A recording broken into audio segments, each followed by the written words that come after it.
मित्रांनो, कसे आहात तुम्ही? माझे नाव प्रवीण आहे आणि मी एका शहरात राहतो. मी 25 वर्षांचा आहे. घरी आई, बाबा आणि मी असतो. बाबा रिटायर आहेत आणि आई हाऊसवाईफ आहे. मी एक ऑफिस मध्ये चांगल्या पदावर आहे. आम्ही माझ्या सर्व नातेवाईकांना 2 महिन्यातून एकदा फोन करून त्यांची तब्येत विचारण्याची सवय होती. त्याचप्रमाणे मी माझ्या मामींना पण विचारत होतो, कारण मी मामाचा खूप लाडाचा आहे. माझी मामी एका बिमारीमुळे निधन झाले, त्यामुळे मामाने दुसरे लग्न केले. ही मामी पण खूप चांगली होती. आम्ही नेहमी एकमेकाची गंमत करत होतो. पूर्वी मी जेव्हा कधी मामाच्या घरी जायचो तेव्हा मामीला चिडवत असे. मामी बरोबर माझे हे विनोद फोनवर पण चालायचे. असेच एकदा मी बाहेरून परतल्यावर माझ्या मामाला भेटायला गेलो होतो. त्या दिवसांत मी मोकळा होतो तेव्हा माझ्या मामांनी मला थांबवले आणि मला गाडी चालवायला शिकवले. मी काही दिवस त्याच्या घरी राहिलो. माझे मामा मला रोज गाडी चालवायला सोबत घेऊन जायचे. आता त्यांच्या घरी राहायला लागल्यावर मी राशन वगैरे वस्तू पण आणायचो. मामाचे घर अगदी लहान होते. रिक्षा 3 खोल्या होत्या. मी आल्यामुळे मी आणि मामा सोबत झोपायचो आणि त्याची मुलं आणि मामी एका खोलीत. मुलंही माझ्यावर खूप खुश होते. आमची चांगली पटत होती. मी नेहमी त्याच्यासाठी काही न काही खायला किंवा खेळायला आणत होतो. एका रात्री मला लघवी लागली आणि मला जाग आली. मी उठून बाथरूम मध्ये गेले. लघवी करून परत आलो तेव्हा मला झोप येत नव्हती, पण मामा तेव्हा होते नाही आणि मला मामीच्या जोरात बोलण्याचा आवाज येत होता. तेव्हा रात्रीचे साधारण 1 वाजले होते. मी अंथरुणावर होऊन होतो. मामी कशामुळे एवढ्या जोरात बोलत आहे माहित नव्हते आणि मामा हळू बोलत होते, पण मामी काही ऐकायला तयार नव्हती. मी जाऊन विचारावं असं वाटत होते, पण माझी हिंमत झाली नाही आणि त्यानंतर मला झोप लागली. सकाळी उठलो तर मामी थोड्या रागातच होत्या. मामा कामावर गेले आणि मुले शाळेला निघाली. मामी थोडी रागावलेली दिसत होती. मग सर्व काम उरकून मामीला विचारले, आणि काल रात्री काही भांडण झालं हो तुमचं? मामी म्हणाली, काही नाही. मी मुद्दाम निमित्त काढण्यासाठी म्हणालो, मी सर्व ऐकलं आहे.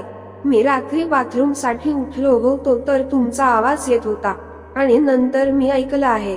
मी असं म्हणाल्यावर मामी एकदम चूक झाल्या, जणू काही मी खूप महत्वाची गोष्ट माहीत झाली.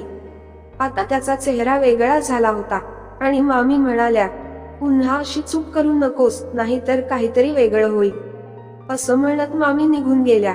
त्याला काय म्हणायचे आहे ते मला समजले नाही. नंतर मी माझ्या मामा सोबत बाहेर गेलो होतो आणि रात्री परत यायला उशीर झाला होता.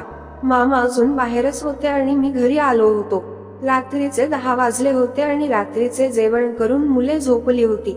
मामाचे पण जेवण झाले आणि थकले आल्यामुळे झोपायला गेले. जेवण झाल्यावर मी मामीला म्हणालो, मामी माझे डोके दुखत आहे, मी आराम करतो. थोड्या वेळाने मामी खोलीत आल्या. थोडा वेळ इकडे तिकडे बोलून झाल्यावर मामी पुन्हा विचारू लागल्या, त्या रात्री खरंच तू काही ऐकलं का? मी म्हणालो, होय. मग ती म्हणाली, तुझं डोकं दुखत होत ना? विश्रांती घे. चल, मी तुझ्या डोक्याला बाम लावून देते, म्हणजे तुला छान झोप येईल. मामी माझ्या डोक्याला हात लावू लागली. मामीची नजर माझ्यावर होती, पण ती का बरं अशी पाहत आहे हे मला कळत नव्हते.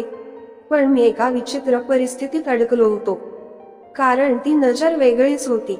आणि अचानक ती म्हणाली, तुझी गर्लफ्रेंड नाही का? हे विचारल्यावर मी मुद्दाम म्हणालो, नाही. आता सर्व काही कळलं आहे. मला कोणावर तरी प्रेम करण्याची खूप इच्छा आहे. मग मामी म्हणाल्या, मला जशी तळमळ होती आता तशी नाही आहे, कारण तुझ्या मामाने प्रेम करणे सोडून दिले आहे. आणि तू ऐकलं आहे, त्या दिवशी यासाठी आमचे भांडण होते. तेव्हा मला समजले, मामामध्ये काहीतरी कमी आहे म्हणून. त्यानंतर मी मामी पाहिलं आणि मामीने माझ्याकडे पाहिलं. नंतर मी मामीला म्हणालो, तुम्ही आता आराम करा, मी पण करतो. आता मला समजले होते मामीला काय पाहिजे म्हणून. दुसऱ्या दिवशी मी मामीकडे मुद्दाम थोडं वेगळं बोलू लागलो, पण मामी काही म्हणायची नाही. उलट तिला मजा येत होती. मी आता खोडी पण काढत होतो मामीच्या. आता आमचे जवळीकता वाढू लागली होती. एक दिवशी मामा मानले, आज मी येणार नाही तर तुम्ही जेवण करून मूल आणि तुम्ही आराम करा, मी उद्या येईल. हे ऐकून तर मला खूपच बरे वाटले. मामा गेले आणि मूल पण शाळेत गेले. नंतर मी कामात मामीची मदत करत होती आणि मामीच्या खोडी पण काढत होती. मामी आज खुश दिसत होती. मी विचारल, आज खूप खुश दिसत आहे तुम्ही, काय कारण आहे? तर ती हसली आणि म्हणाली, तुम्ही आहे ना म्हणून. मी समजलो काहीतरी मामीच्या मनात आहे. त्या दिवशी रात्री आम्ही जेवण केलं आणि मूल झोपले. मी टीव्ही पाहत होतो. मामी आपले काम उरकून आली आणि माझ्याकडे बसली. थोडा वेळ बोलता बोलता मी मामीला विचारले, मामी किती दिवसापासून मामाचा असा प्रॉब्लेम आहे? तर मामी नाराज झाल्या आणि म्हणाल्या, खूप दिवस झाले. मी कस तरी स्वतःला रोखले आहे. आता मी म्हणालो, आता रोखण्याची गरज नाही, मी आहे ना. यावर मामी माझ्याकडे एक सारखे पाहू लागल्या.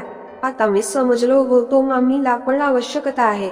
आता मी थोडा जवळ आणि माझा हात एकदम. आता त्या चूप होत्या. मी त्याच्याकडे पाहिले तर तिचा चेहरा मला भारावून टाकत होता. जणू काही खूप दिवसांनी त्यांना काही मिळालं असावं. आता आम्हाला रोखणार कोणी नव्हते. आता एकदम जवळ. आता खूप दिवसाची तिची इच्छा पूर्ण होत होत. आता माझ्या प्रत्येक कामात ती प्रतिसाद देऊ लागली होती. आता आमचे असेच सुरू होते आणि काही वेळाने या विलक्षणची अंत झाला आणि मामी म्हणाल्या, खूप दिवसांनी मला काहीतरी मिळाले. अशाच गोष्टीसाठी चॅनेलला सबस्क्राईब करा. धन्यवाद.